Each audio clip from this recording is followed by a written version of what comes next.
This is Jedi General Pong Krail. I welcome you to the Voice of the Republic podcast. Listen to this podcast. That is in order. Your reputation precedes you, General. The reputation of a great new podcast. Hello and welcome to the Voice of the Republic podcast. This is Bonnie Peace, Baru from Star Wars. Time to see who's smart enough to join the hunt for the Voice of the Republic podcast. So, I hear we're going to be taking out separatists on the Voice of the Republic podcast. Smaller in number, are we? But larger in mind is the Voice of the Republic podcast. Of all the Jedi, why did I have to end up with the Voice of the Republic podcast? As the Republic juggernaut rolls across the disputed worlds, citizens all across the galaxy turn to the Voice of the Republic podcast for help. Hello, this is C-3PO, Human-Cyborg Relations. Master Luke can't come on the Voice of the Republic today. He's out fighting the stormtroopers that just landed. I shall have him be a guest on the Republic podcast as soon as possible. Oh dear.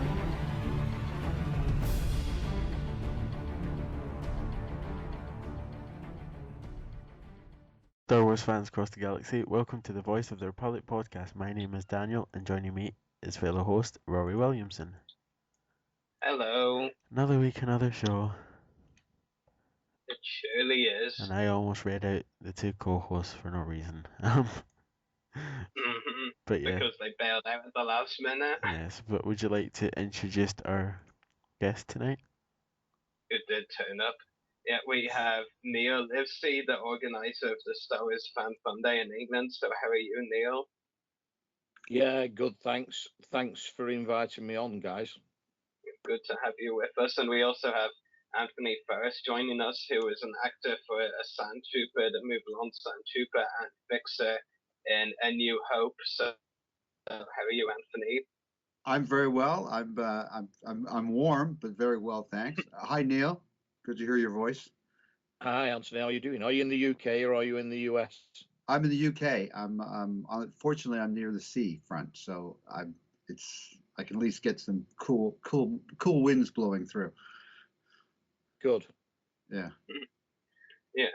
So, Anthony, we wanted to talk to you a little bit about, the fact that you'll be dressing up in Sand Trooper armor for Celebration Year 2 and this OS Masters Sand Trooper helmet giveaway. So what can you tell us about that? It really started last year when I met up. It actually was at Neil's show when I first met Simon and Rob from RS Prop Masters, and they told me what they were doing, and they said they'd like to organize some armor for me if I was prepared to put it on again. And I thought, well, this could be interesting. It's been a while, and so again we met up in London, and they took some measurements in that, and then it came around to this year where they asked me if I joined them at Celebration in Essen, they'd have the armor ready for me and they put out the feelers to the 501st and the MEPD, and everybody was excited about it. So I thought, let me support the fans and everything, guys who go out and troop on the weekends and raise a lot of money for charity. The least I can do is to get together with them when I have the opportunity and try putting the armor on again and see how uncomfortable it is and how hot I get. Yeah, it's probably going to feel pretty nostalgic for you, after 30 plus odd years, wearing Sand Trooper armor again.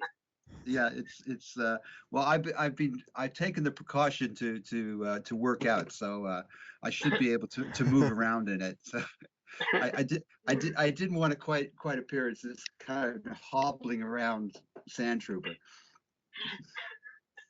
Well, it would be quite unique if you did, and we could actually tell who it was. We'd be like, oh, it's that random Sand Trooper. No, it's Anthony First hobbling around, and Yeah, right.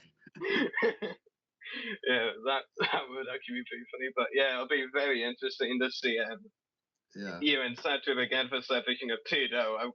I actually wonder how many people will actually recognize who it is, though. Right.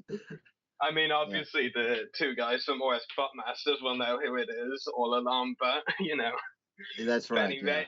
For any regular attendees, they'll just think you're some random cosplayer, probably. That's right. Yeah. Yeah.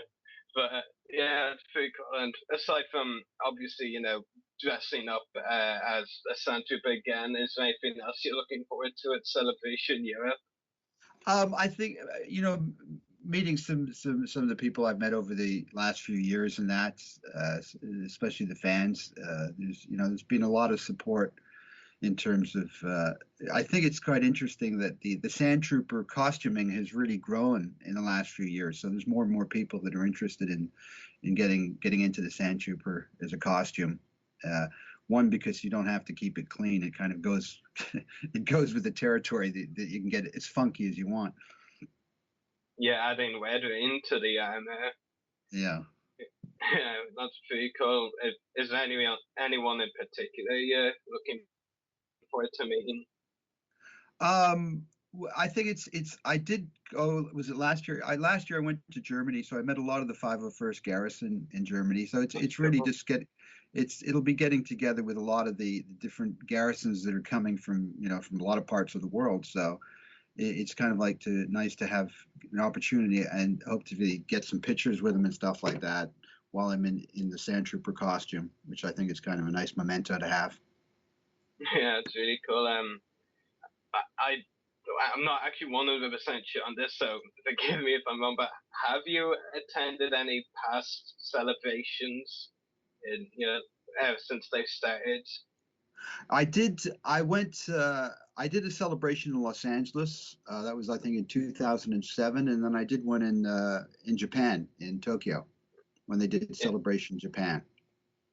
Yeah, Celebration 4 and Celebration Japan. Then. Yeah. And did you have any experiences from both of those? Well, I mean, both of them.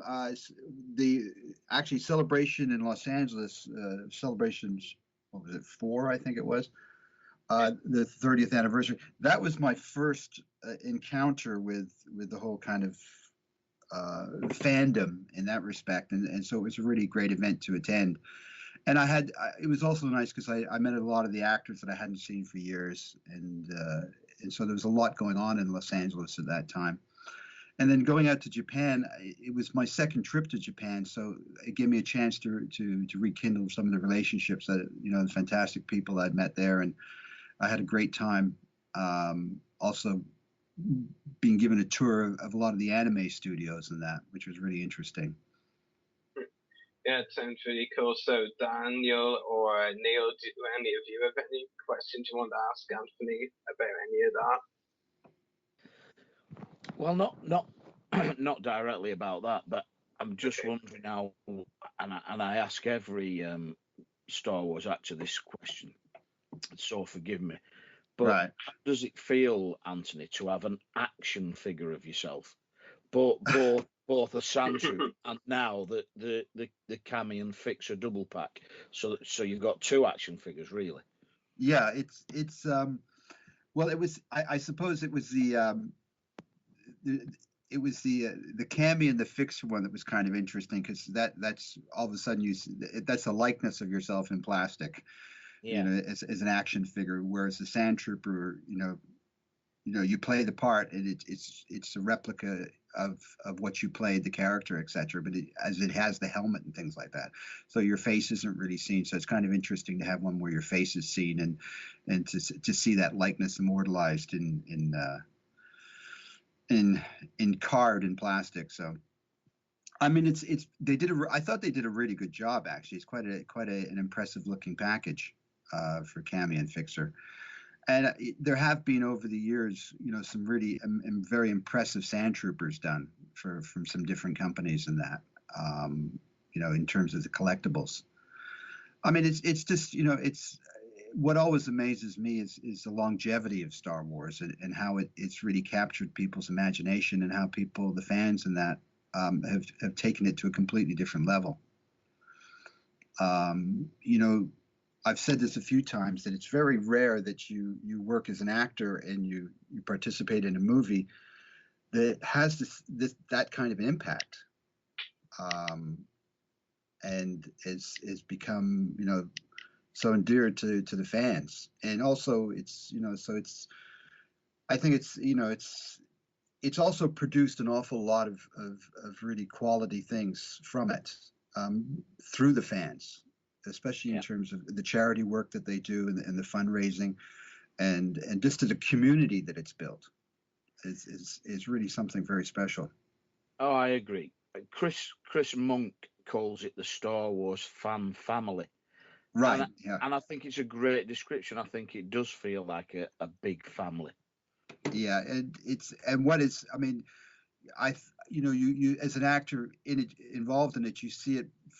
You really start to realize, that it's not just an isolated situation. It's global. It really is global, and so you're in contact with people from all over the world, which is really it really brings the world together for you. Sure. So it's and I think part of that is the fact that I'm sure people, if you're a Star Wars fan and you have connections to other Star Wars fans in various, whether it's costuming groups or things like that, that when you travel around the world, when people get an opportunity to, they've got people they can meet up with, and absolutely. And sometimes if you need a couch to crash on. Sure. I mean, I'm looking forward to seeing lots of you actors at Celebration Europe, and I'm looking forward to adding some action figures to my collection, if I can. But as you say, the social side is also a big deal these days, and it'll be nice to meet up with actors, fellow fans, Brits, Germans, Australians, Americans. It really will be, as the name suggests, a big celebration. Right. Yeah. Yeah. It's quite a it's such a wonderful community that has come out of it. And so, for me, having been there when it was really started, starting to, just in the very early stages, and to see what it's, how it's transformed itself over the years is just amazing. It really is. And I think it'll continue. I think it'll be interesting to see how the future continues. And, I'm now, getting the opportunity to meet young fans as well. And, so you're seeing generation after generation. And so the whole spirit of it is being handed down. Yeah, definitely. Very well said. Daniel, do you have anything to ask Anthony? I have no questions. Yes. Sorry. Shameful. That's a very Jedi. Questions. Yeah, that's a Jedi response. So I think it's time we take it to fan calls, and for any of our fans out there, it's the usual: either add channel 1138 producer on Skype, call in, or if you have any of us on Facebook, also do it that way. So yeah, fan calls for anyone that have any questions for Anthony. And I think everyone's on the beach still. Yes, it's very hot here at the moment. Yeah. Definitely. But yeah. Same here. I presume Ireland isn't quite as bad, but it's probably still bad. Yeah. Over there. Yeah. Roasting down here. So Daniel, about the bike. Not the bike. You must have been cycling a lot to build up all that sweat.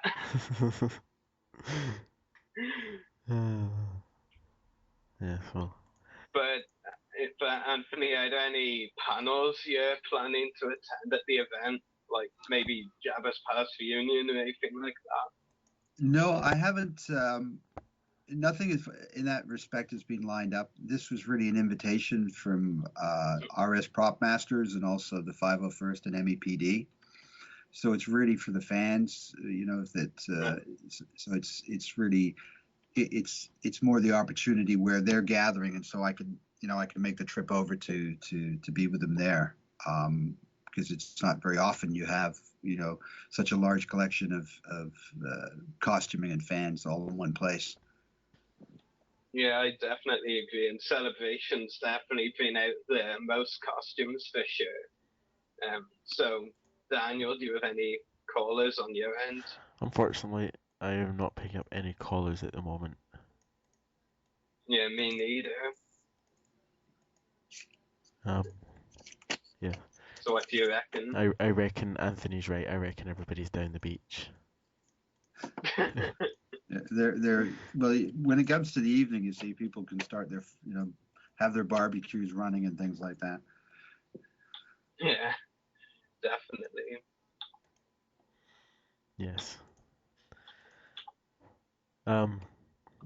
Well, one question's just appeared. And it comes from Colin Swymington, who says, "Can you tell Anthony what was it like working beside Alec Guinness, sorry." Alec Guinness.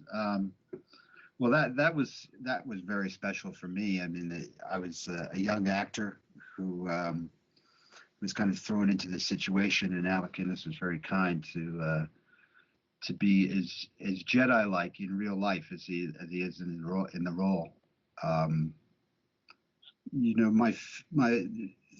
If I would think about it, I think that he realized at that moment that that was a very crucial scene in terms of it's the first moment, the Force, or you sense that. So it's one of those moments where, if you look at it from an audience perspective, where it's they talk about feature films and that movies should have certain magic moments in it, and I think it's kind of one of those moments where you really have a sense of awe about his, you really do sense, oh, something's going on special in this story. And I think he was really very wise to nail it at that moment and make sure it came off. Definitely.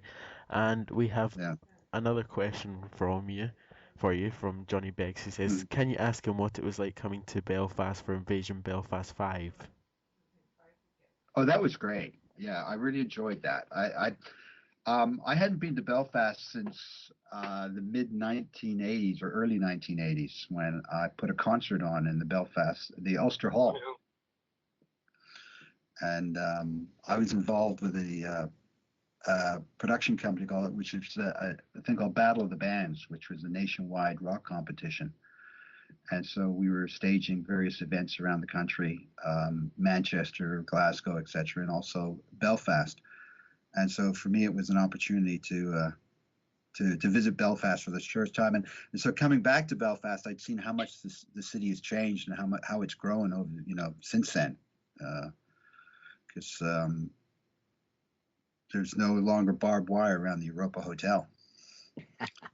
Beautiful city, though.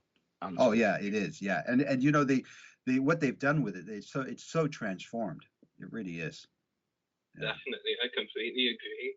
Yeah, and it was. I mean, when I was there in the 1980s, it was a great time, and it was it's wonder it's the hospitality and the people were fantastic, and the bands were really good as well.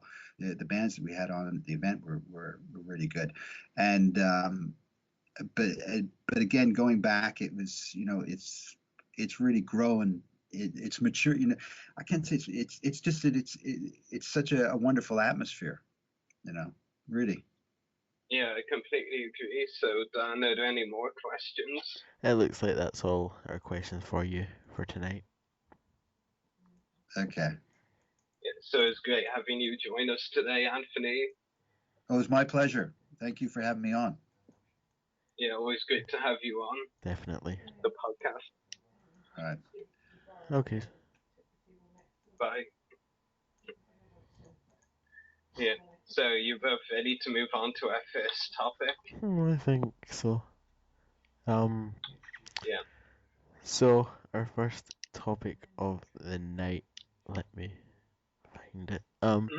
Is discuss the reveal of the Lego Star Wars exclusive for San Diego Comic Con mini Really, how did that topic slip in there?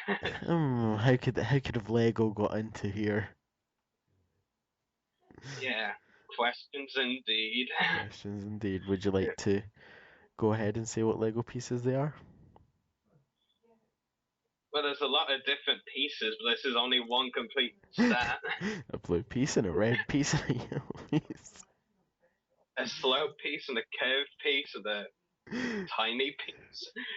But yeah, in all seriousness, the San Diego Comic-Con Lego Stars exclusive was revealed as a mini Jack 14 stealth starfighter with Jack 14 minifigure, so pretty similar to the full-scale model that will be released as part of the summer wave, probably this month or next month. It's like a mini version of it. I think it looks okay. It looks interesting, certainly. I I think it looks better than past convention exclusives that Lego's done. Like I think the mini tin like things, well, you know, in a curved shape really. Yeah. With like a few some mini like kind of builds, and I thought they were pretty poor. This is a bit, you know, my dream will always be for Lego that they'll eventually make a actual, you know, full size Lego set. Well, maybe not full size because it costs, but if they made like a, I don't know, one in the 20 to 50 euro range, and released exclusively for conventions, I think that would be a cool idea. Definitely. Instead of just releasing mini models, essentially. I still think it looks cool. The Stealth Surfer is very interesting. The Jack 14 minifigure.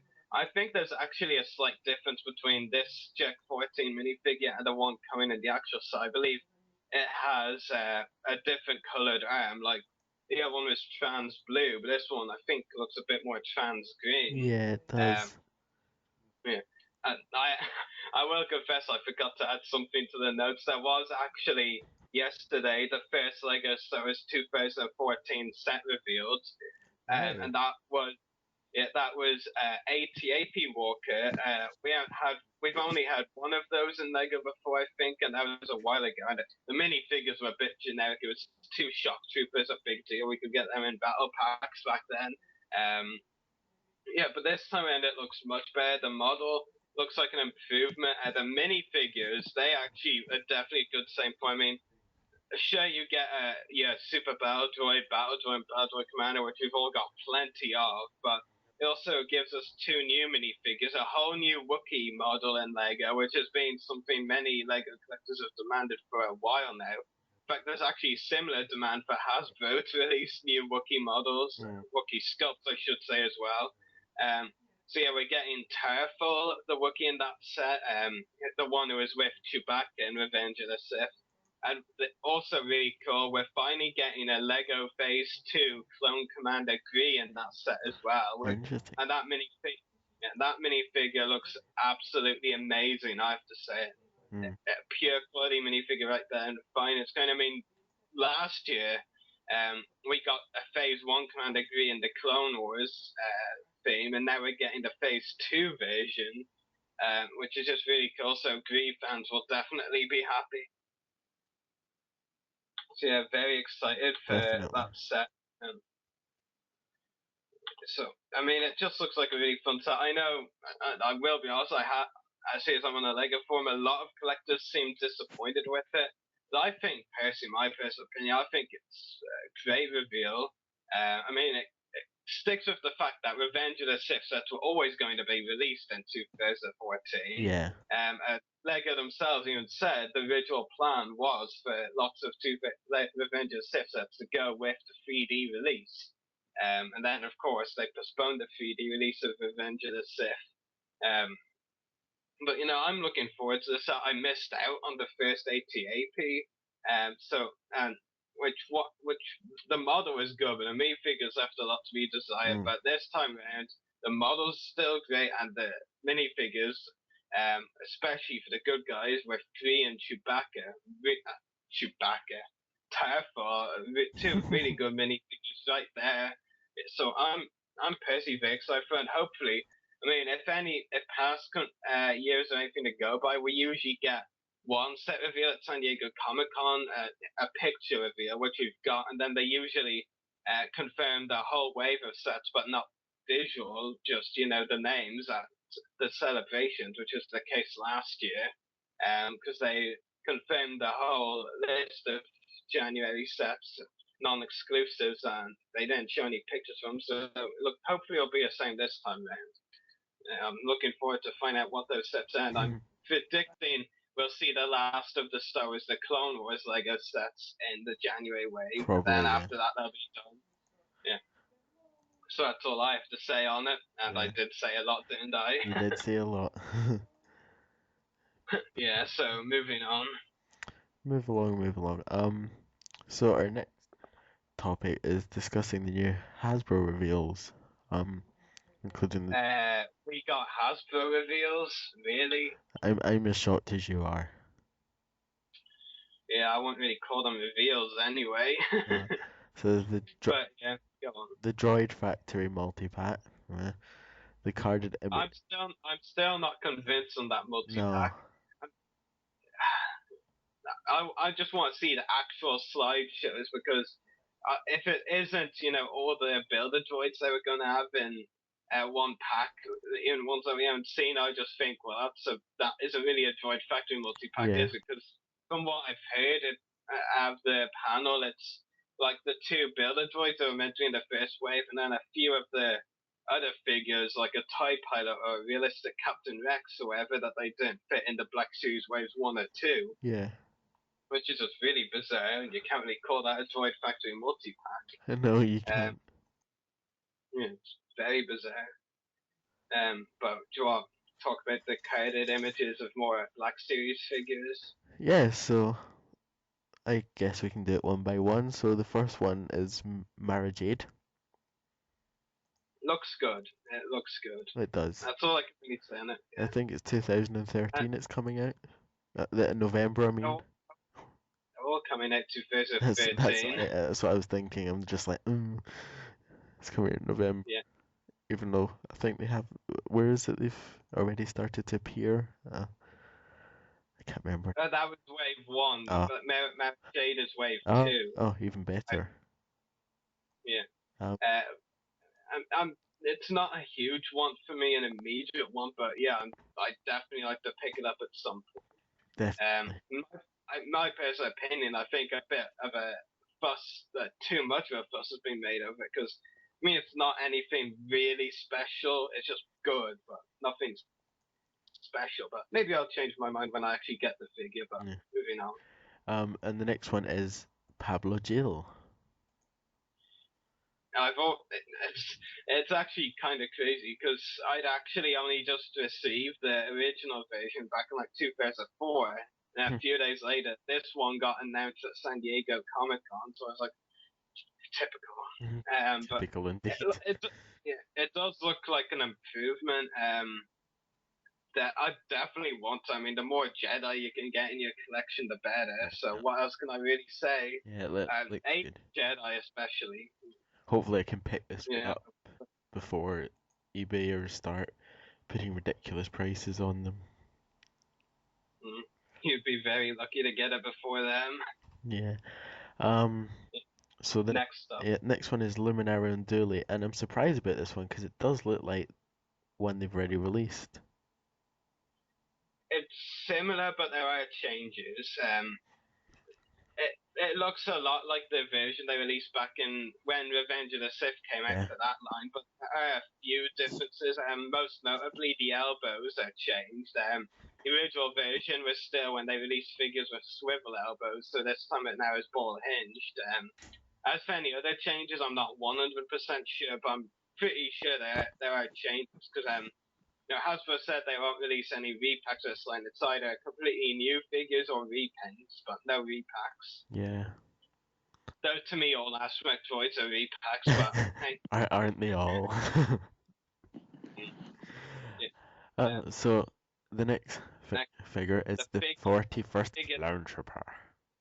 The figure that they completely botched up the markings for. Yeah. I mean, I'll buy it. I mean, say if you want to make a unique clone trooper, I'd say it's an interesting design. They're clearly going for the Coruscant landing platform Yeah, clone definitely. trooper, and the markings just don't match. No, they don't. And to be honest with you, I know some fans might not like me for saying this, but I honestly think if that's the markings they did go for the 41st clone trooper Richie, I would have much preferred those. But I mean, the fact of the matter is, as collectors, we have to judge it on accuracy to what actually did appear as in the movie, and this is definitely not accurate. Definitely. Yeah, next. Our next is R2D2 and Stormtrooper. R2D2, same again, pass. Stormtrooper, I want the version with the Imperial. I want the Imperial scanning crew Stormtrooper. I have no uses for that one. Yes. Yeah, but this Black Series 3 3/4 inch one. Definitely. Yeah, so Neil, what do you make of all of these Hasbro reveals? They're not great reveals. They're not something that excites action figure collectors. Whilst they say there's no repacks, as you rightly say, every Astromech's a repack, really. Although you could argue it's a repaint. And it's okay saying Luminar Unduli is a new figure and Mara Jade is a new figure, but there have been Mara Jade and Luminari Unduli figures before. There are still, I don't know how often you guys still watch the 6 movies. As an action figure collector, when I watch those movies, I'm looking to see which figures have still not been released. What about the Tanika twins from the Cantina? What about Hermione Bagworth, the human waitress in Dex's Diner? What about Cleeg Law's major character that hasn't been released as a figure? Yeah. And so on and so on. A friend of mine and I, over a beer one night, I think we came up with damn near 40 figures that haven't been released yet from the 6 movies. So where are they? Yes, I understand that Hasbro are a toy manufacturer and 80% of toy purchases are still mommy purchases. And so you need to do a few Lukes and a few Vaders and a few Hans and so on because, they're the mommy purchases. But for the collectors, there's nothing exciting there. Yeah. I mean, the only really exciting and shocking Black Series reveals that we didn't expect were coming in wave 3 or 4, and that's not for a while. I mean, like Darth Plagueis, Vizan, can't remember anymore off the top of my head. Maru, what are the Wookiees? I mean, there are a few surprising reveals for that wave, but for the rest of the Black Series waves, it's pretty much mainly, ones that are going to release in Droid Factory, or a few new ones that aren't they're new, but at the same time, they're not exciting new. If you catch my drift. Yeah. Again, Darth Plagueis, great for the fans of the expanded universe. But I love the figures from the movies, and where's Jira, the fruit stall holder who says to Annie, "Stop's coming, Annie." Where are those figures? Yeah, I definitely agree. There's definitely a lot of potential I'm missing out on. Definitely. But yeah, as well as all of those, they also showed the box set for the upcoming Republic gunship, and I'll just say it right away, I love the box set.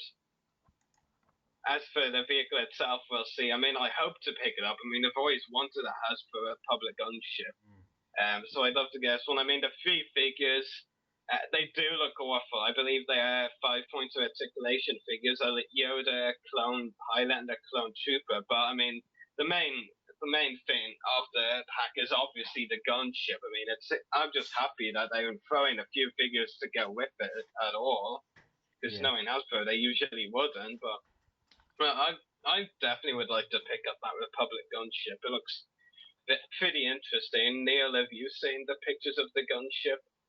Yeah, it again, as a long term effect, doesn't excite me. I've already got 4 versions. There's the Attack of the Clones version, which this one looks like it's based on, the red and green colouring. Then they re-released it as a repaint as the Clone Wars, the early short cartoons version, which is in black, the kind of realistic Clone Wars release. Then they did the actual short cartoon version, with the teeth on the side and all that, Cartoon Network style. And then they did the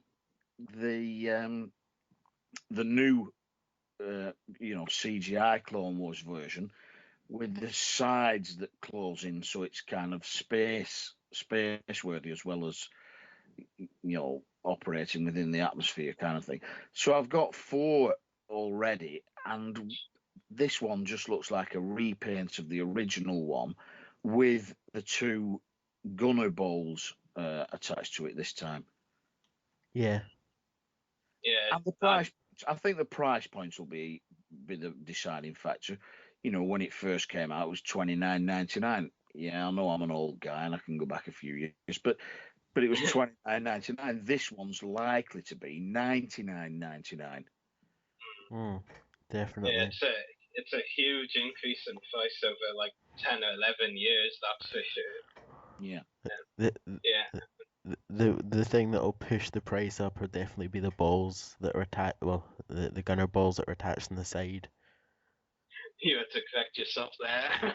Yes, I did. Although, the earlier versions, they were for sale separately as Yes.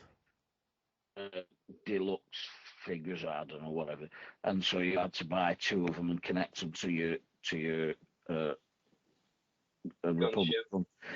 I mean, don't get me wrong, guys. The Republic gunship is probably my second favorite Star Wars vehicle. Right behind the X-wing. But again, from a long-term collector, here's the 5th version of the Republic gunship. Where's the sail barge? Where's the GM speeder? And I'm sure that there's lots of other vehicles that they haven't done yet.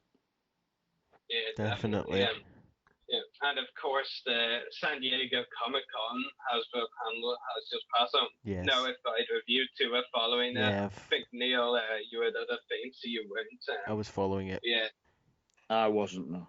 Yeah, absolutely dreadful. Definitely. Let's just say as is. Worst Hasbro Star Wars panel ever. And I know I say that every time, but every single time Hasbro finds a way to make me say again and again it's their worst panel ever. It's just absolutely gobsmacking crazy. Time after time after time, I'm again forced by Hasbro to say worst Hasbro panel ever. It was absolutely dreadful. I mean, yeah, even you. I mean, I'm just gonna say it right there. I'm not sure how many of our listeners were following it. I'm gonna say it right here. When Hasbro spent 28 minutes, almost half of their panel on Angry Birds, it is going to be a disaster. And I kid you not, I was keeping count. It was a full 28 minutes that they spent on Angry Birds, the old Angry Birds and the new stuff they had coming up for it. And I don't even care about either one. It's all the same to me, new or old. So, yeah, not a fan of Angry Birds. No. And I don't understand who they think are fans of Angry Birds when the Angry Birds kind of Jenga sets or whatever the heck they're called are all in the discount stores at the moment. B&M and these kind of players, Home Bargains, are selling these things off, that were originally £20 a set for £4. The peg warmers, nobody's interested in them. Yeah, exactly. Definitely. It's just come to a point now where Hasbro really is just under an illusion and they don't even have a clue what they're talking about. Like, they like to pretend they do, they don't. Like, I mean, one of their comments out of San Diego Comic-Con in the panel that I heard was absolutely ridiculous. They're like, kids don't have time for articulation. Really? That's why you don't give figures articulation? No. I apologize for saying this to all kids, but have any person living, kids are the ones with the most time to do this kind of fun stuff. I mean, look at people like us, like me, Dan. You're 17, like me, aren't you? Yeah. Yeah, and Neil, well, you're a working adult, so there you go. Like 50 something. I didn't want to guess your age in case I offended you. 50 something. I'm not gonna say any more than that. I actually would have guessed in the 30s, but okay. But I mean, seriously, kids don't have time for toys or articulation. That doesn't even make sense to me. Ridiculous. First of all, let me start off by defending Hasbro a little bit. Okay. Firstly, they're a business, and they're in business to make money, and they've paid an absolute fortune to Lucasfilm for the license. So they've got to get a return on that investment. So they're going to turn out as many Star Wars figures as they can. What it seems to me that they're doing is, okay, you know, we've got the 3 3/4 inch figures which sell and sell and sell, but in order to get our license money back, we need to do some other ranges. So they go for a 6-inch series. Time will tell. I'm not going to be drawn into that, or sucked into that, because I collect 3 3/4 inch figures, and that's it. But they may prove popular because of the detail. Then they do the Angry Birds thing. Then what it looks to me like is that they're going to do movie legends, or whatever they're going to run it as. Very limited articulation for kids. And then the Black Series, or Vintage Collection, or whatever it's going to be, for collectors. But that comment you made about kids are not interested in articulation, my 2-year-old grandson is already into Star Wars. And if he gets a figure that doesn't have the right articulation and can't bend the knees so that it will sit inside a Jedi starfighter or whatever, he gets frustrated. So that's just nonsense. And you know, you would like to think that Hasbro are experts and do the market research. But I have to say, having just defended them for a minute, now I'm going to attack them. It seems they haven't market researched. They haven't thought about either the mommy purchases for the kids or the collector purchases, because they're just turning out the same old figures or new figures of the same characters. They're not doing any new figures, which is, you know, I was 17 when Star Wars came out, so you can do the maths and figure out exactly how old I am. And even now, when a new figure comes out that hasn't been out before, I still get that massive excited feeling inside me, as I did when I first saw Obi-Wan Kenobi in 1978. Yeah, I agree. I think, you know, in my personal opinion, the time that Hasbro did market research is long gone. I mean, around, say, 2008 to 2010 was probably the best of the recent times for Hasbro. And I know I am being a bit cheeky, you know, going before the vintage collection, but no, I mean, while they had the vintage collection out and they did great market research for that, it was the other lines that got shorted for market research, in my opinion. Definitely. But yeah, the vintage collection was a great line, but I mean, I just don't feel like putting in the effort. I think, in my personal opinion, they need to stop wasting time, you know, releasing basically all these, you know, random new additions to the line that really are just deterring. You know, they could be making new figures instead, using the money for new figures that would get us interested. Instead, they choose to spend it making stuff like Angry Birds, like we've discussed, that just aren't selling. Definitely. So you just gotta just gotta wonder about their logic. Now, even in my opinion these days, even when something exciting we do hear about something exciting or that could be good, and then it turns out, what they've actually done is not good. I mean, I got that feeling during the panel. I mean, I'm not a huge fan of the Mission series 2-packs are coming out, but it's got good detail, yeah, but terrible articulation. But there was one pack I heard about that I was willing to give a chance if it had the correct figures that I think it would have. But that even though they would only have 500 articulation, and now it sounded right for it. It was the Mandalorian from season 5, the clone was a Maul and Obi-Wan. Yeah, have to think about this in the logical way if you've done your market research. When Maul and Obi-Wan meet on Mandalore, they only are in one set of gear each. You've got Obi-Wan in Mandalorian armor, and you've got Darth Maul in this, Yeah. Well, the only part of his chest area you can actually see is pretty much his chest itself. The clothing he's wearing is covering up everything else: stomach, shoulders, all that. And what the Hasbro do? Basically, they make worse versions of figures we've already got in the Clone Wars animated. We get Obi-Wan Kenobi season 3 outfit, which just didn't even make sense at all, and there are much better versions out there, even dating back to when Revenge of the Sith came out, because that design is exactly the same as his Revenge of the Sith look. And then Darth Maul, they basically did the shirtless version, which he wasn't in that arc. That was Maul in season 4 and not season 5. I'm gonna put it the right way. Without caring that they would only have been 500 articulation, I would have bought up that pack just for the fact that it'd probably be the only way to get those versions of those characters in that gear. And Hasbro just were lazy and didn't do the research at all and just threw out the gears they've done multiple times of the two characters, which is just really bad. And now it saves the good thing is it saves me money, but that pack's just not going to sell now. I mean, some fans like me would have bought it just because they were in such and such gear. Never mind the articulation, because they aren't. Just no, absolutely no. The Mando pack. I think the key word, Rory, is that you mentioned there is lazy, and I see it as lazy. You look at if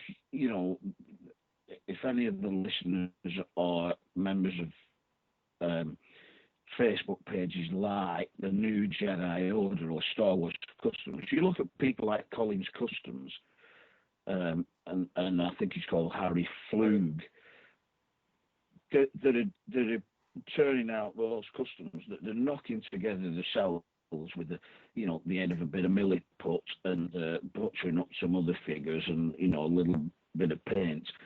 They're turning out some amazing figures that Hasbro haven't even, ventured to try and release yet. And, if these guys can do it sat at the dining room table with all the resources that Hasbro have behind them, why can't they turn out those figures? Yeah, exactly. Because it's Hasbro. Well, yeah, good. Yeah, but I mean, aside from the fact that almost half of the panel was Angry Birds, and the fact that they completely, lost the line with that Mandalore pack that could have been good but isn't. The whole Hasbro panel itself, I mean, they revealed a couple of the Black Series 6-inch figures for Wave 2, but they didn't show any new 3 3/4 inch ones. To be honest, I mean, the reveals were so bad, I'm actually trying not to remember them. And even when I'm trying to remember them, like right now, I just can't. They were that bad. I mean, I'm going to be as far as to say, at the last panels I've done, while there's been maybe 1 or 2 good reveals, but that's be a bit kind, but still, but mostly bad reveals. This time around, it was just all bad reveals. I mean, there was the 6-inch Slave Blade, but at the same time, I'm not, like Neil said, I'm like Neil, I'm not really hugely fond of the 6-inch line, so it doesn't really appeal to me right away. But I just feel I'm just not happy with it. I'm hoping train rider that Celebration Europe has a lot more reveals for Hasbro. I mean, I'd say they had to save some stuff, obviously, for Celebration. Let's just hope it's actually good stuff this time around.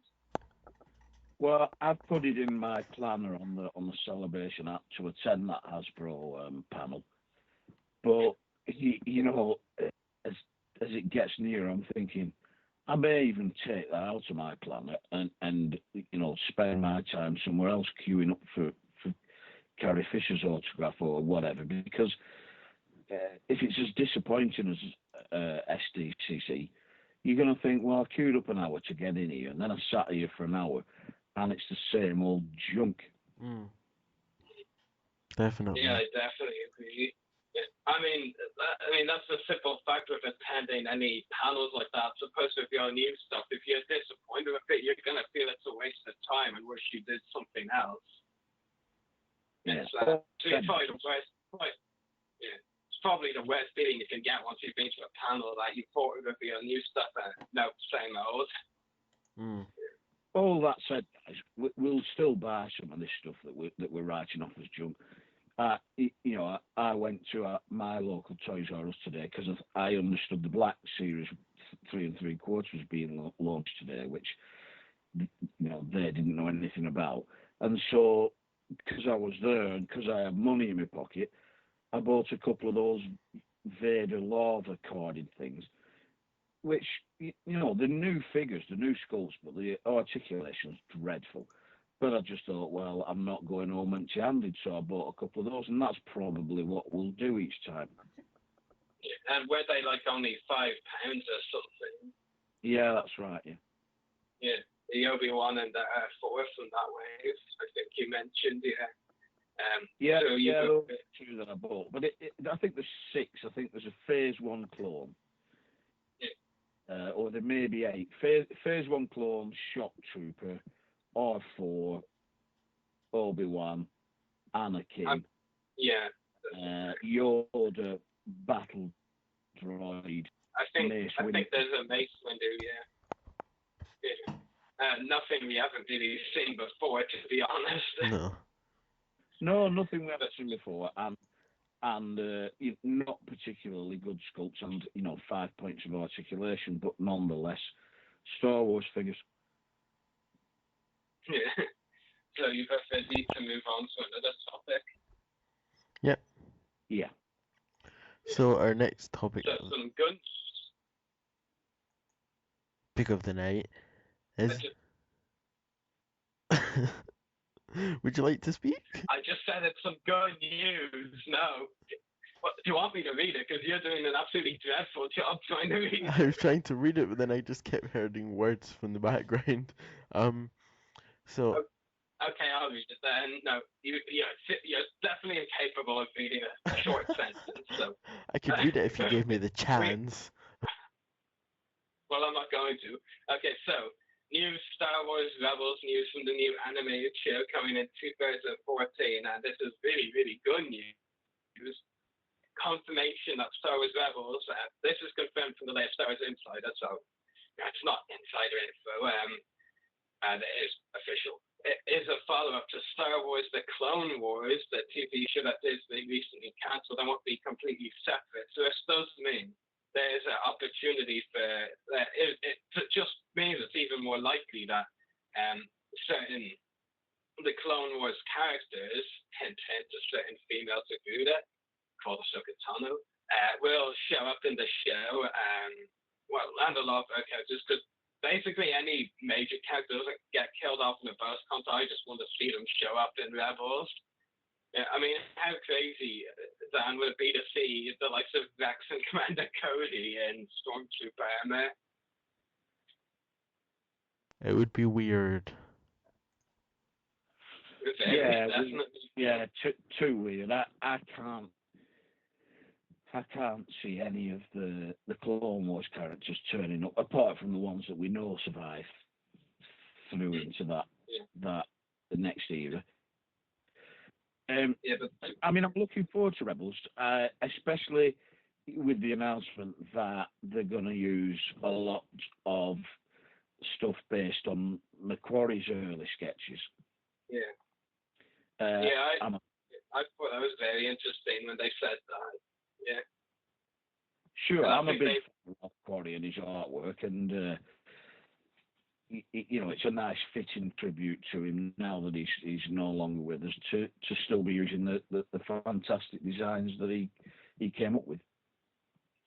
Yeah, I definitely agree. And I think in the video announcement of Rebels with Pablo Hidalgo and Dave Filoni, they even showed one of those sketches of Macquarie's with a TIE fighter shooting an X-Wing, I think it was, which was pretty cool. I mean, the sketch was really good. But yeah, I just think that the confirmation was a follow-up to the Clones are not complete stuff. It will mean we will see some moments of Clones in there, like a few characters here and there, maybe some vehicles, locations, I don't know. But I think as well, and I could be completely wrong on this, but I think some of the stories that they plan to have in the Clones, like episodes, will be moved to Rebels. And I'm not referring to any that relate to the war. Like the Clone Wars like to go off on its own thing with, stories that weren't related to the war. I think they might throw a few of them elements in the Clone Wars and put them in Rebels that, it don't affect the war or what's going on as a whole, but happened around that time, if you get what I'm saying. Definitely. Yeah. I have heard that at Celebration Europe next week, when they show the first look at Star Wars Rebels, there'll definitely be characters and locations, concept art for both of those, maybe characters as well. Not completely sure if there'll be any preview or anything, but we'll have to wait and see, I guess. I'm pretty sure you're both looking forward to it for sure, right? Definitely. Should be a great show. Oh, absolutely. Yeah, it's especially good for you, considering, you're more of an original trilogy era person, even though you do like all the movies, of course. This is heading towards the original trilogy era, which is pretty cool. I always wanted to see a show between Revenge of the Sith and then New Hope, even before that. So I never thought it would happen, and it did. So it is going to happen, which is just really cool. Yeah, I think we had the promise of the live-action TV series that was going to be set between the two trilogies that never materialised, and now we've got this. I just think it's. You're right, because I'm of a certain age, I am a fan of the original trilogy, because I remember seeing those with fondness many years ago. But I am a fan of all 6 movies. Also some of the expanded universe. I know you two guys are huge Clone Wars fans. Some of it's great, and some of it's really bad. Oh yeah, I think everyone can agree with that, even major fans. The really good episodes of this show were amazing, and then the ones that were really bad were absolutely really bad. They pretty much had you tearing your hair out. Yeah. Well, I've got Series 3 on my shelf in the office here at home. Oh. On Blu-ray, still in its shrink wrap, because I can't bring myself to watching it. It was that bad. Yeah, and it is easily the worst. This first half of the season is easily the worst that Clone Wars ever did, definitely. But the second half is actually pretty damn good.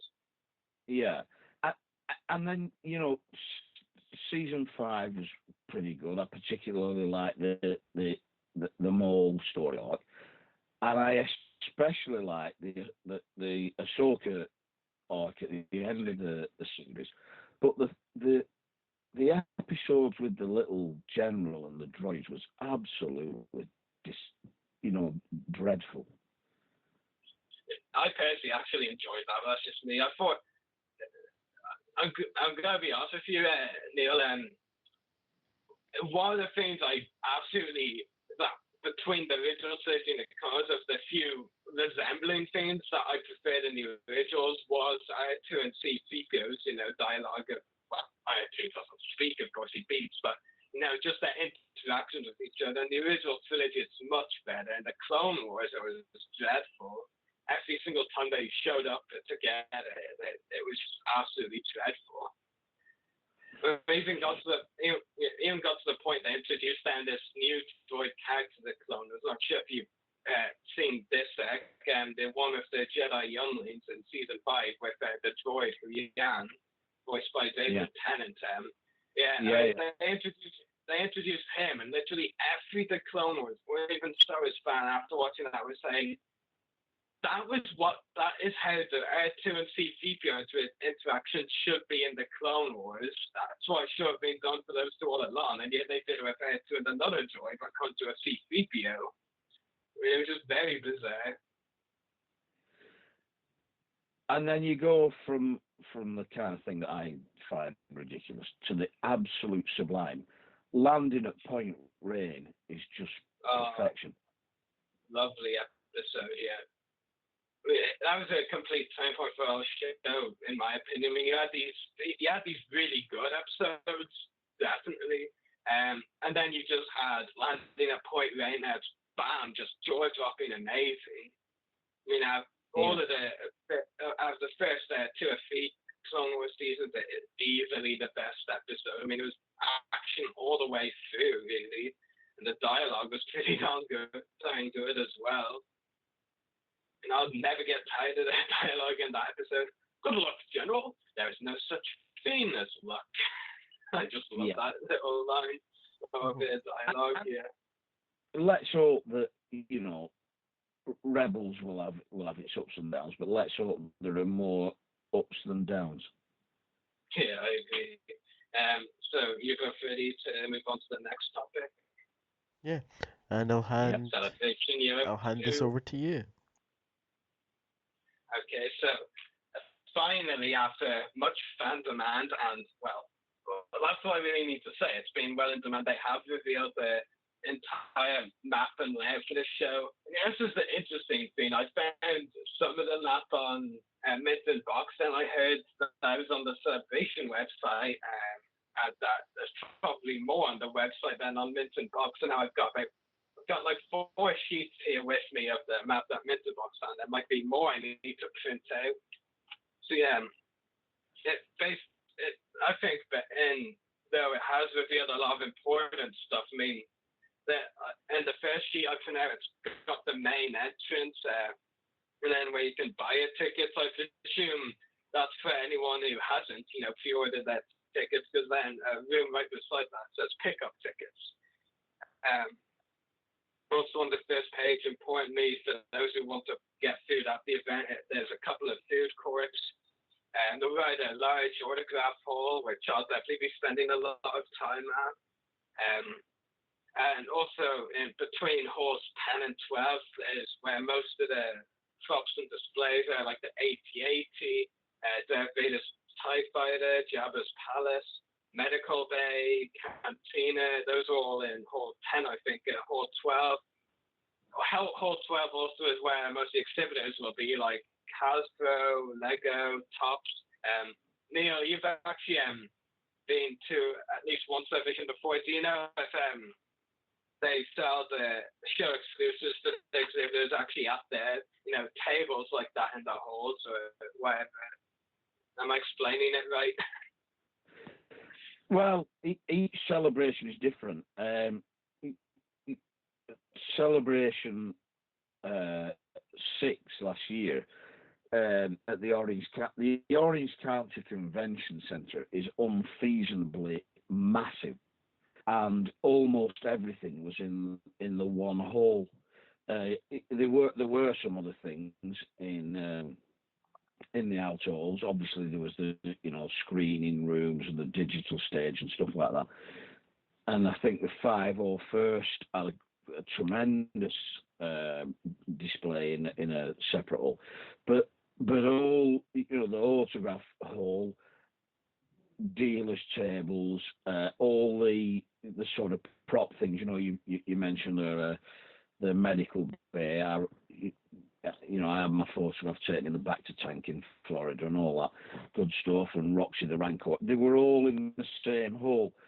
So this time, I'm going back to Celebration Europe 1 in London. That was all in the same hall, apart from the panels, which were in little rooms just off the main hall. So it looks this time as though that it's kind of spread out within the Maxi Essen exhibition hall or exhibition building, but I don't really think that matters. I've got the app and I've had a quick look at the floor plan. I'm not too bothered. I think part of the excitement is getting in through those doors and exploring and trying to find what you want to find. Yeah, I definitely agree. Yeah. What actually does make me curious, though, I didn't go to Celebration 6, but I did watch a lot of the videos from those who did go. And what I actually found interesting was on one of my friends on YouTube in the collecting community there, he basically went to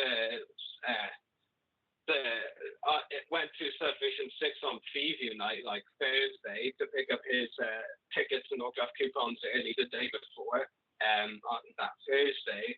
And what was interesting was, like, he was able to actually see a lot of the displays, like the AT-AT, because of the halls there. And I think there are fans even allowed to take pictures and all that of it, because it wasn't, the main area where only the VIPs could go on preview night, like the exhibition, not the exhibition area, all the companies would be like Hasbro, Lego, Gentle Giants, companies like that. They weren't, only VIPs could go in there, but most of the displays were away from there, like the AT-AT. Basically, they were able to explore a whole lot of the event, all the displays before, the event day. There was much less crowded, so they get good amount of pictures. I don't know, but from looking at the layout of the venue for Celebration Room 2, it doesn't look like that's possible, because most of the displays are on all the, exhibitors and all that. So it's a bit weird, in my opinion. I don't know. Quite bizarre, but I think I'll know that for certain when I go on the Thursday to pick up my tickets and autograph coupons. Pre-ordered, of course. It'll be interesting to see that. As I was saying, of course, in the same room as the Topps, Hasbro, and Lego booths, I guess you could call it, or displays and all that. They also have the Andor bunker in that room. Another display? I think they have a couple of other displays in that room, but I'm not completely sure. And there also beside that on the right is the Celebration show store for the exclusives and all that. So that's pretty interesting as well. So that's the main sheet, I think. And next up, which I think is Hall 5, the behind the scenes stage is located in that hall. And there's going to be some really good panels there as well. Though, off the top of my head, I can't really think about it right now. I think the Secret Star Wars, the Clone Wars panel is there, but I'm not absolutely sure. I'll need to check on that. The Star Wars family area with all the kid activities, I think some of the costuming groups, like the Mandalorian Megs, 501st Legion France, German 501st Legion, and the Rebel Legion for Germany and the UK, and R2-D2 builders as well. And that was another thing, actually, that the guy I watched his video that went to preview night, he was able to see the R2-D2 builders in person before the event days themselves, and it doesn't look like that's possible this time around, which, in my opinion, is still bizarre, but I don't know.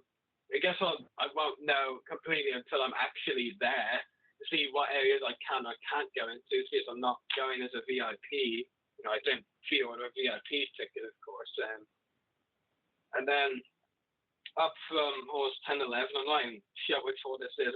I think it's level 3, as both the digital stage and the collector's stage. Off the top of my head, I can't even think of what panels are at those stages. Do you know what panels are going to be on those stages, Neil? Or some of them on the digital or collectors?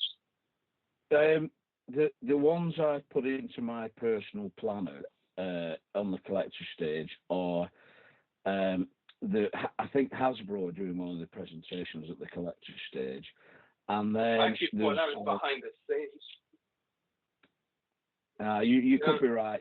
You could be right, but I know that there's one on French marketing and collectibles on the Friday, and then on the Saturday there's one on German collectibles, German vintage collectibles, which as a vintage collector I'm really looking forward to that. And then I think there are various ones, aimed at more specific collecting niches, like collecting trading cards, collecting. I think there's one on music, collecting the soundtracks and that kind of thing. Yeah, definitely. Have you actually seen the map layout itself? I think you said you had actually. Yeah, I can't even remember what anyone said 5 minutes ago.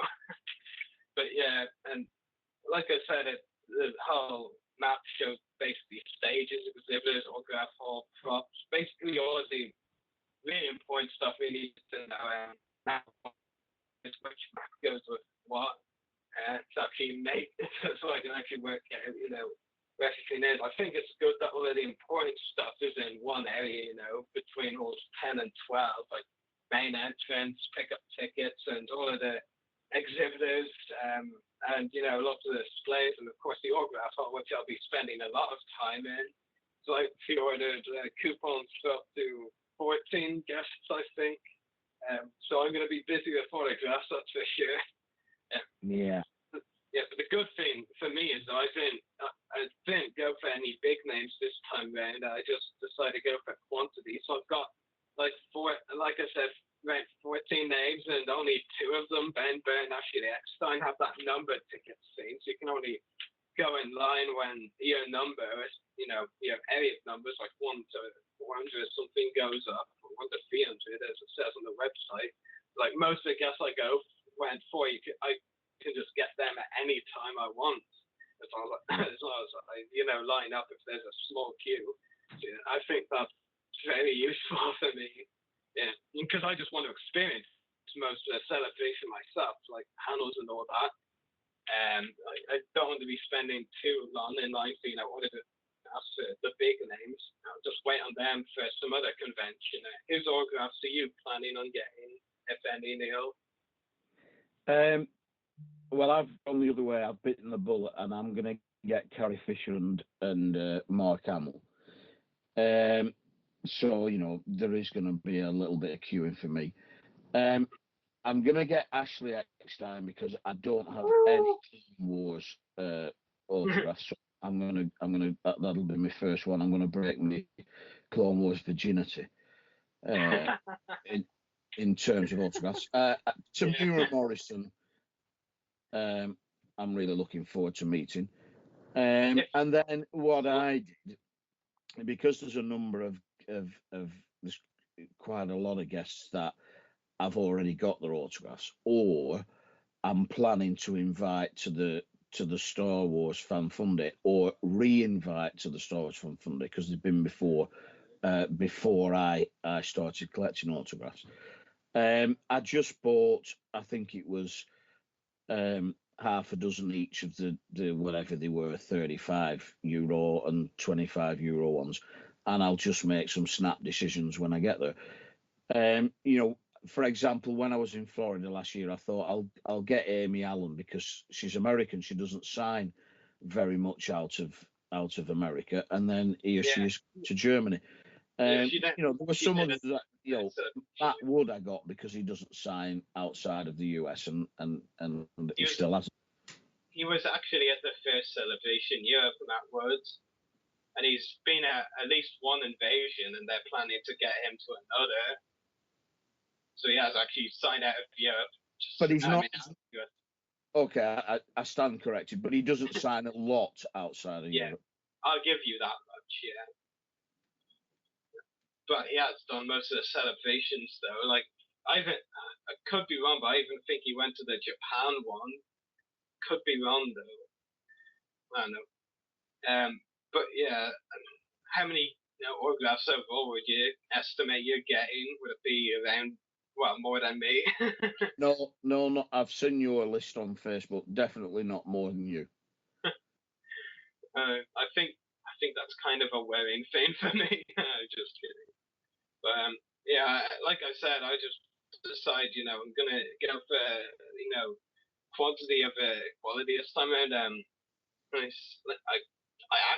mean, I'm gonna bring a sheet with me that actually has a list of everyone I pre-ordered autographs from because I can't for the life of me remember. I mean, I've written it down multiple times and I still can't remember who I pre-ordered. I mean, I know I pre-ordered Ashley Eckstein 3 times because I've got 3 items I need signed by her: Clone Wars poster,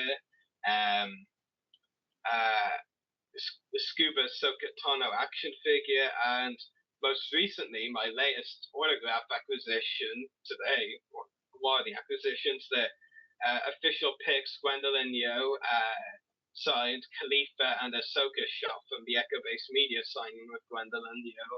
So I'm really looking forward to adding Ashley to that autograph. Well, I think it'll actually be my first well, aside from the Clones poster, because I'm getting Daniel Logan on that as well at the event, and Dave Filoni if I run into him, it'll be my first double signed autograph piece. So that'll be pretty cool. And I'm hoping for conventions next year to invest in more posters, from the movies this time, and bring them to conventions and get them signed. Like, I have plans for Return of the Jedi poster very soon, for next year. So that's one I'm hoping for. Ashley Eckstein 3 times, Daniel Logan, Tim Morrison. Actually, just praying he doesn't cancel though. See, I'm not sure if you noticed, Neil, but Tim Morrison was meant to go to the first celebration you haven't cancelled like 1 or 2 days before the event.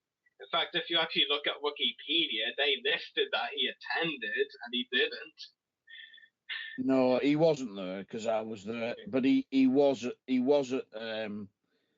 at Celebration 6 last year, but he had huge queues and I just decided against it. That's actually interesting because I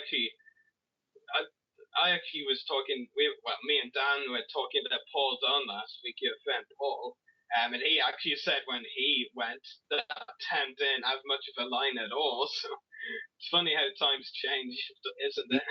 Absolutely. Yeah. We think Ashley 3 times, Daniel Logan, Tim Morrison. Well, I'm going to put it this way. I've basically gone through a mixture of guests for me, rare European signers, and not just those, like guests, celebrities I saw at previous conventions but never get their autographs. Like at the very first convention I attended, Invasion Dublin in 2011, which I believe you mentioned you went to as well. And yeah. the one where Steve Sandwick went and I didn't know he was there. Yeah, Paul Blake was at that one, Greedo, and I didn't get his autograph, so he's one I'm adding this time around. I actually thought he'd be one of the 25-year guests, but so I'm actually pretty happy he's only 20. So I'm getting him on the Greedo picture, not the set picture of him and Harrison, the Greedo from the film shot. Getting Mike Edmonds, who was at the Invasion last year in Dublin, but I didn't get him then. I actually kind of wishing I did because he was doing this charity thing. You pay him any amount of money and he'd give you an autograph and he'd just send the money to charity. If I had the money, I would have given him about 10. He was meant to be charging 20, I think, but I'm happy I'm adding him this time around. I mean, it's great when you don't add someone that has a certain convention, then you can add them again later time. I think that's really helpful when you can. Paul Blake and Mike Edmonds, Dickie Beer, who I'm actually interviewing for this podcast as well. Anyway, so I thought I might as well get his autograph while I'm there. I'm probably gonna get him on the Biker Scout shot. I don't really want him on the Boba shot yet. And the Gamorrean Guide, I mean, I'm not even 100% sure that's his Gamorrean, so I'm definitely not getting on that. I'm also getting Ben Burr on the Imperial Officer he played. I'm getting him on that shot. How many have I named at this stage? That's like 5 or 6, is it? Toby Philpott, actually, I'm getting him on one of the Jabber shots. Amy Allen, name you mentioned a bit ago, getting her as well. I'm going to be absolutely helpless at the event knowing who I get autographs from unless, I actually have that list with me. Now, again, once I have the autograph coupons on me, I suppose that will help as well. I'm absolutely dreadful with remembering these names. I've named about 8 or 9 of them, I'd say. You'll be fine on the day. You'll do your own work and you'll prepare and you'll get your list together. You'll be fine. Yeah, I only just discovered I actually have the guest section of the Celebration of 2 website up, and I just realized. I'm gonna remember who I've got getting now. Okay. Yeah, so Amy Allen, Dickie Beer, Paul Blake. Oh, Michael Carter, Bib Fortuna, he's won again. He hasn't done a celebration for a while, I think. He was at Celebration 4, I believe. I'm not sure if he's done one since, and that was like 2007. So I thought if he hasn't done one in a while, he probably won't do another one for a while, since this year's the 30th of Return of the Jedi, so I might as well add him now. Who else? Gerald Home, Tasek, aka Squidhead, getting him. John Morton, Dak Valter. Well, he played Boba in the Bespin scene, but I'm getting him on a Dak shot. And Simon Williamson as well, Max Favo. Yeah, so there you go. Now I know who I'm getting. Hopefully it's not that bad on the day, but Anyway, getting back to the Celebration of 2 news. They did announce 3 new guests earlier this weekend. I mean, personally, in my opinion, now only exciting, and I'll get to why for 2 of them in a moment, but the first one is Randy Stradley, and forgive me, Star Wars comic fans, I hadn't heard of the bloke until he got announced. But Randy Stradley, comic book writer in Star Wars, and he's one of the hosts of the costume contest, which I think is on either Saturday or Sunday. He's going to be the host of that. One of them with Leyland Chi, Ashley Eckstein, and Dave Filoni. I would go to that panel just to see Ashley and Dave judge people in their costumes. No other reason. I just go for that, but I have other plans for that time. And also, and this is what I find rather bizarre, the other 2 guest announcements, DJ Elliott and Mark Daniel. Now, I know they're at Celebration 6, and basically their role was to be on the stage before the host or the special guest came on, and basically keep people excited, do something funny, and basically just talk Star Wars stuff before they brought on the hosts and all, which was James Artea at Celebration 6. But I mean, I didn't go to Celebration 6, but I can tell you for sure they weren't on the guest list. They weren't considered guests at Celebration 6. They weren't on the website's list of guests, and this time they are. And I don't know about you, but I find that quite bizarre, in my opinion. I mean, what do you think, Neil? No, I agree. I just find it completely bizarre to, consider them guests this time around, but not Celebration 6, which they both were at. I mean, I even find this more bizarre than Jeremy Bulloch and Ben Burt being in the spotlight guests when they went for Celebration 6. Another thing I remember. But then again, I do think the fact that Jim and I considered spotlight guests is also to do with the fact we have less guests this time around. But the DJ Elliott and Mark Daniel, I just think there is no excuse. It's just plain weird.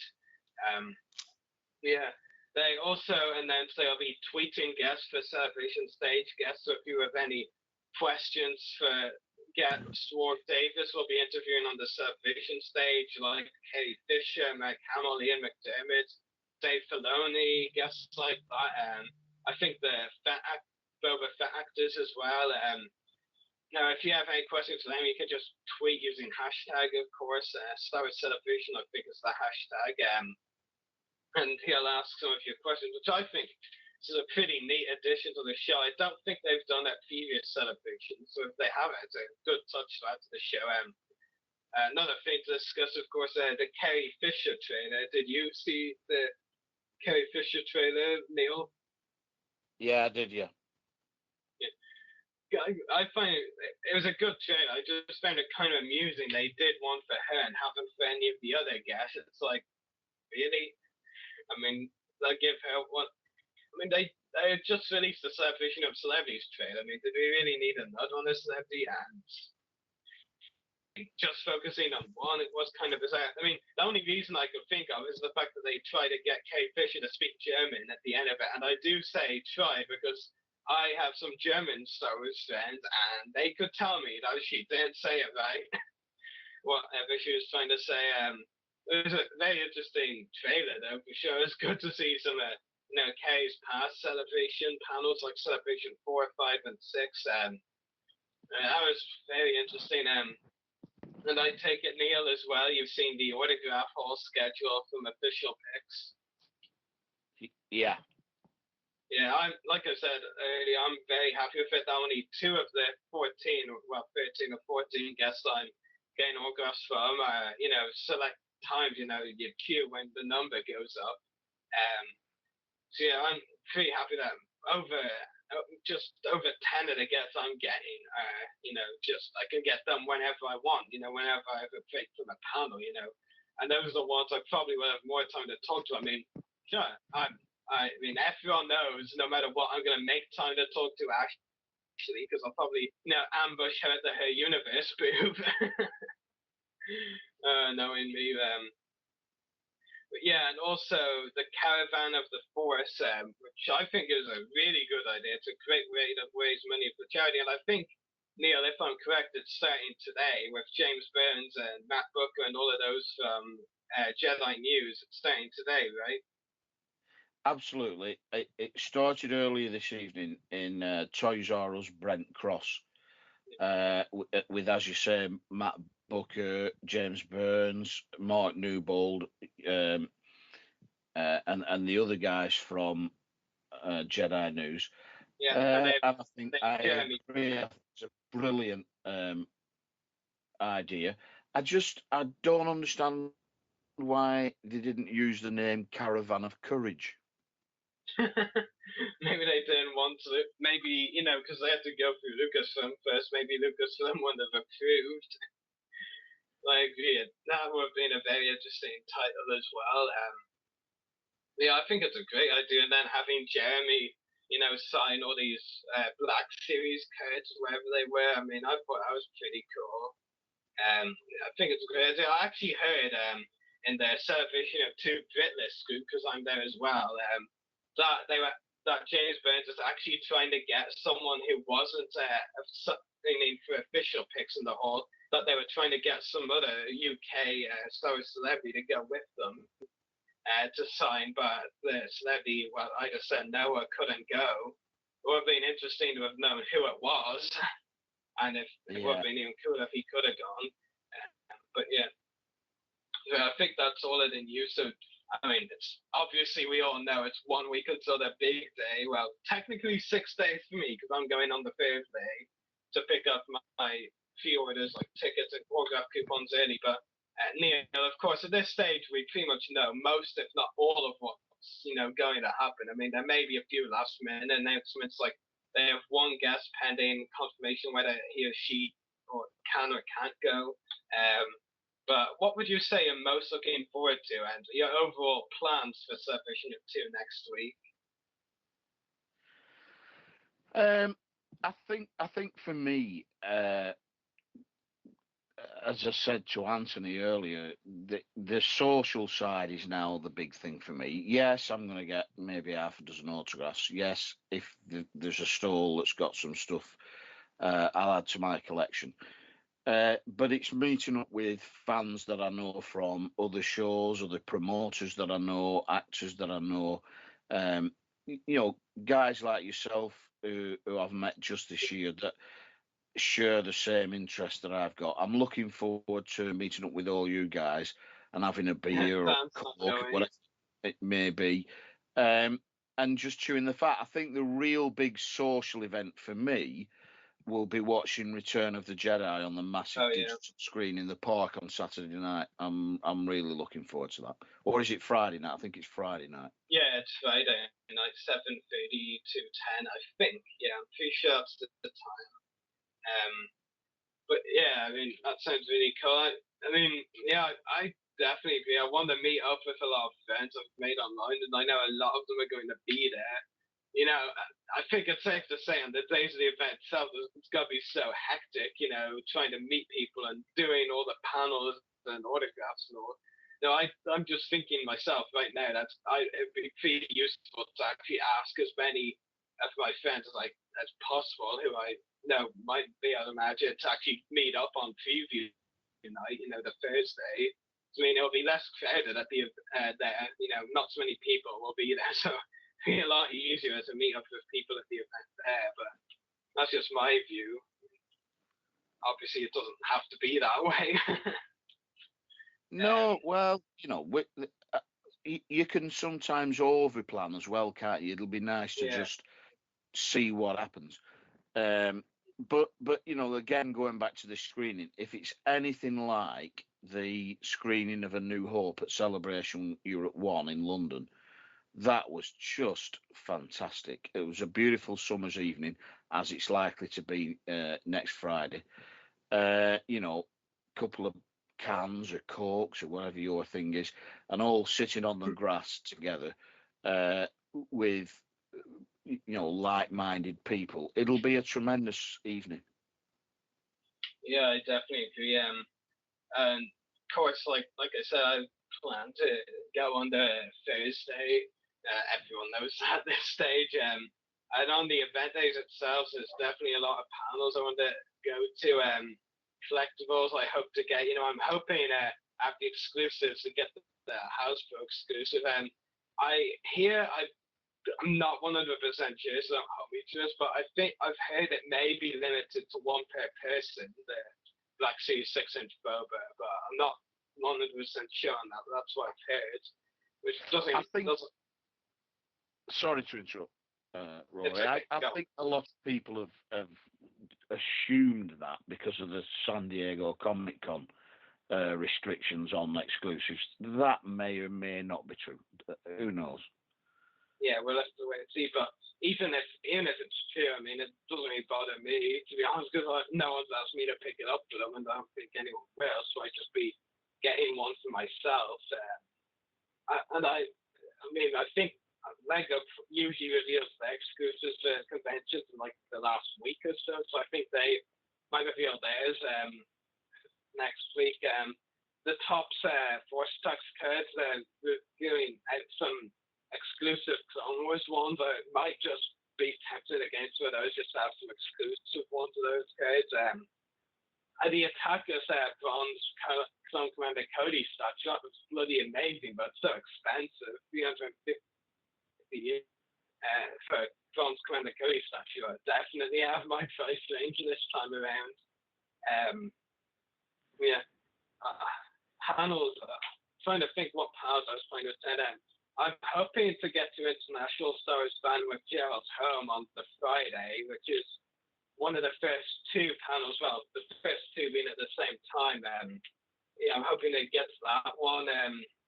Lego Star Wars is actually on the Friday, and I'm hoping to get to that as well.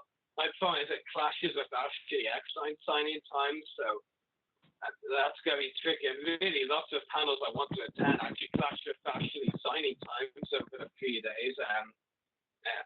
So there's International Fandom, Gerald's Home, and Lego Star Wars. There's also Secrets of Star Wars, The Clone Wars. Definitely want to attend that. I'm hoping that there'll be a couple of bonus content clips released in that panel. I mean, it's kind of the same because I want to really badly want to attend the Ian McDermott panel, which is on the Friday evening 6 to 7.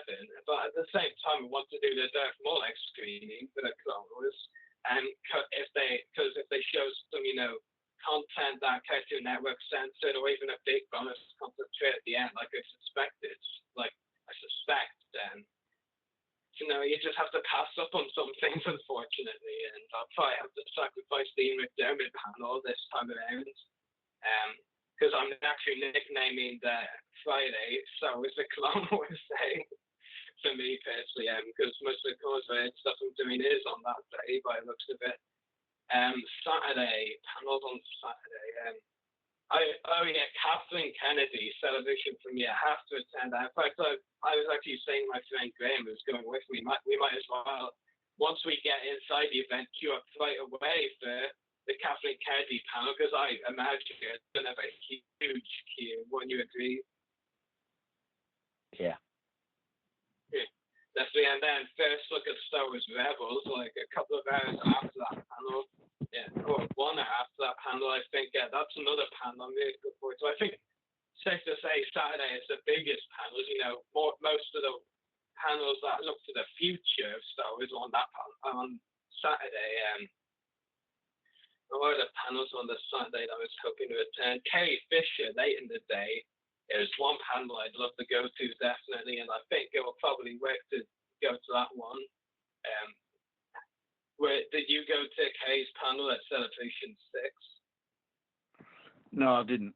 And so I'm looking forward to going to the one this time around, although it does kind of clash or overlap with the pub crawl on the Saturday night. So, but I'm definitely going to go and see Carrie because I think that'll be a great panel.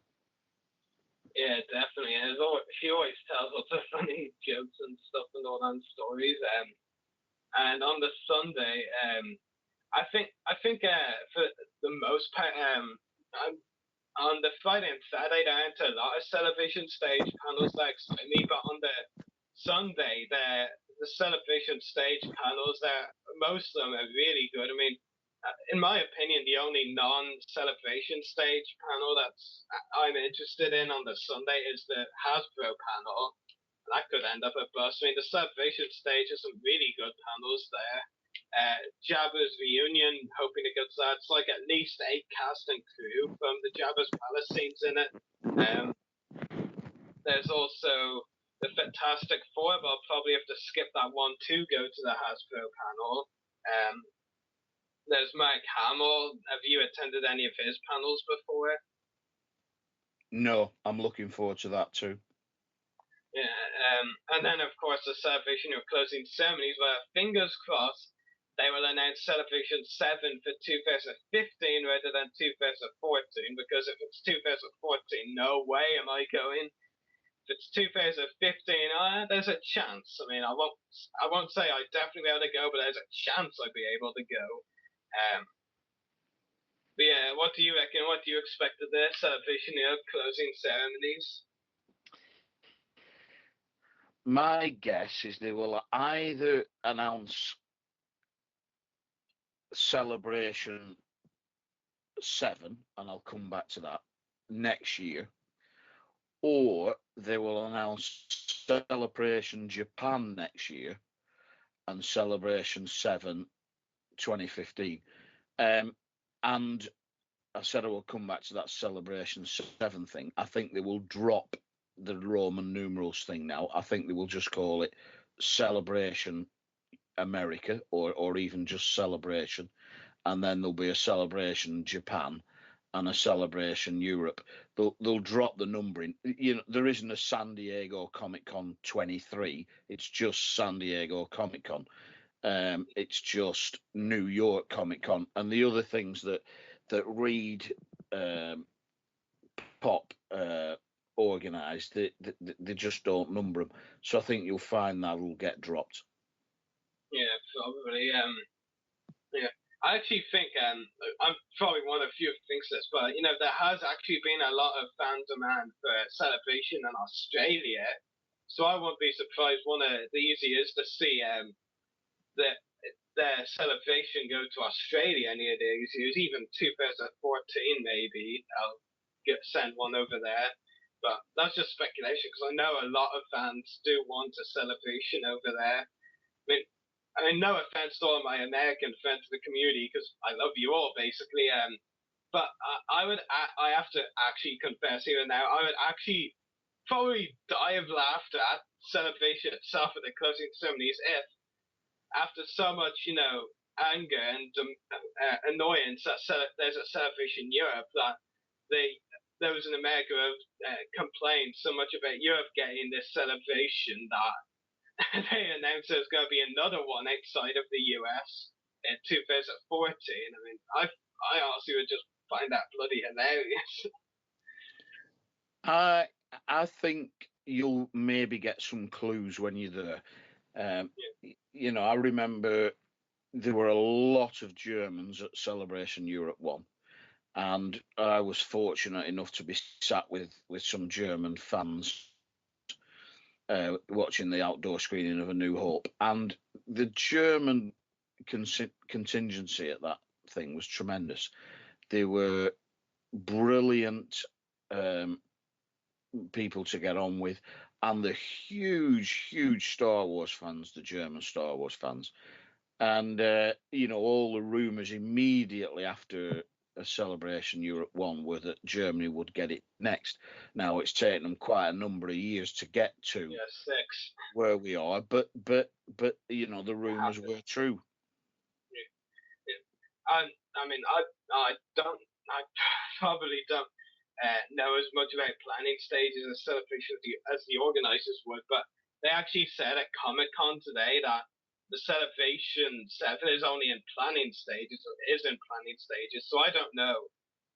But I think that from the sounds of it, that refers to like they're planning it, but it's not like, you know, that it's not definitely going to be coming anytime soon. Like planning stages for me basically says, you know, it's not coming anytime, you know, next year, if you catch my drift. So yeah. What is fact, and I know this straight from the horse's mouth, that they did sign up for a minimum of 3 events with Orange County Convention Center. So there will be another one in Florida. Whether it's the next one, or whether it's the one after, or the one after that, I don't know. But there will be another one there because they definitely signed up for 3 events minimum. Yeah, I remember actually when Celebration Europe was announced, a lot of people on the Celebration page were like, I thought Orlando had 3 celebrations, and I was like, well, yeah, they had 3 US celebrations, and there was nothing in it that they couldn't go to another country. Yeah. It's kind of amusing. I mean, there was a lot of outcry about that, but yeah. So yeah, Daniel, are you ready to wrap up? Yes. So make sure to check I out. hear we're having some problems. Well, by the looks of things, we're not even on air at the moment. So la la la la la. Nobody can hear me. So check out our YouTube channels, and the podcast is www.youtube.com/user/voice-of-the-republic1. Check out mine at www.youtube.com/user/14mrdass. Also check out Rory's at www.youtube.com/user/separatist-destroyers. Don't forget to check out Star Wars Fan Fundy on Facebook at www.facebook.com/pages/Star Wars Fan Fundy, and also check out Anthony's website, www.anthonyforrest.com. Also, check out our friends at the Clone Wars Weekly podcast at www.facebook.com/pages/Clone Wars Weekly, and check out Channel 1138 on Facebook, where we should be live, but we're not, at www.facebook.com/channel 1138. And don't forget to check out. Yeah, we're still live. And check out our sponsors, Hunter Toys, www.facebook.com/pages/Hunter Toys. So it's been a fun show tonight. Definitely. There's a lot of. One big celebration Europe too. Oh, and before we wrap up, I can give you good news. I mean, Dan, you yourself now, but I actually checked in with the hotel that I'm staying at. There is free Wi-Fi, and all I need is a password, so I will be here next week. Yeah, and I'll be able to give you updates on the day of the first day of celebration. Tune in next week for that then. Yeah. Well, that's great news. And I'll just leave you with this news before I go. I had a meeting with the people at Spaceport yesterday, and there will be another Star Wars weekend at Spaceport before the end of this year. Awesome. That's cool.